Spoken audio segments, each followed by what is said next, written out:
विद्यार्थ्यांची राज्यात देशभरातल्या जर इतकी गुची झाली असं, त्यांचं जर भविष्य टांगणीला लागलं असं, तर सरकार इतकं का सांभाळतं आहे? पण कोण प्रधान आहे का काय, कोण त्यांचा मंत्री येतो, का सांभाळलं जातं आहे हे कळतच नाही आहे. का सरकारला जाणून बुजून लोकांमध्ये उद्रेक निर्माण करायचा आहे? जर आज 20 दिवस झाले त्यांचं उपोषण सुरू आहे आणि त्याची दखलसुद्धा जर केंद्राकडून घेतली जात नसेल, त्यांचं म्हणणंच काय आहे की विद्यार्थ्यांचं नीटमधल्या सगळं वाटोळं झालं आहे आणि याचा केंद्रीय शिक्षण मंत्री याला दोषी आहे. काय हटवायला अडचण आहे?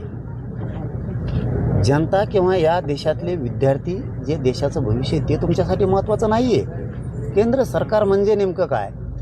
आपण प्रधानमंत्री म्हणून नेमकं आपण काय? आणि प्रधानमंत्र्यांनी शिक्षण मंत्र्याला का ठेवावं? जर त्यांनी इतकी मोठी चूकच केली, त्या शिक्षण विभागाचा सगळा बोजवरा उडाला आहे, तर प्रधानमंत्र्यांनी इतकं का आवळून धरावं?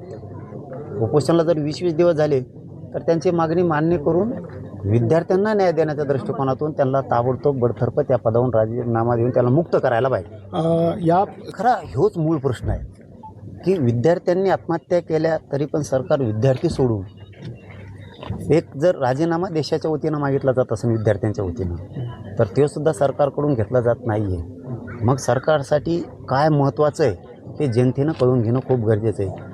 सरकारला त्यांच्यासाठी त्यांचे मंत्री महत्त्वाचे आहेत, मात्र या देशातली जनता किंवा या देशातला तरुण गरजेचा नाही आहे. याचा सरळ सरळ अर्थ होतो. पण प्रधानमंत्र्यांनी याला का सांभाळावं? जर साधी एक मागणी असेल की याला हटवा, तर त्यांनी या जनतेसाठी विद्यार्थ्यांसाठी हटवलंच पाहिजे, या मताचे आम्ही. या संपूर्ण आंदोलन त्यांनी ते उभा तर राहिलंच पाहिजे.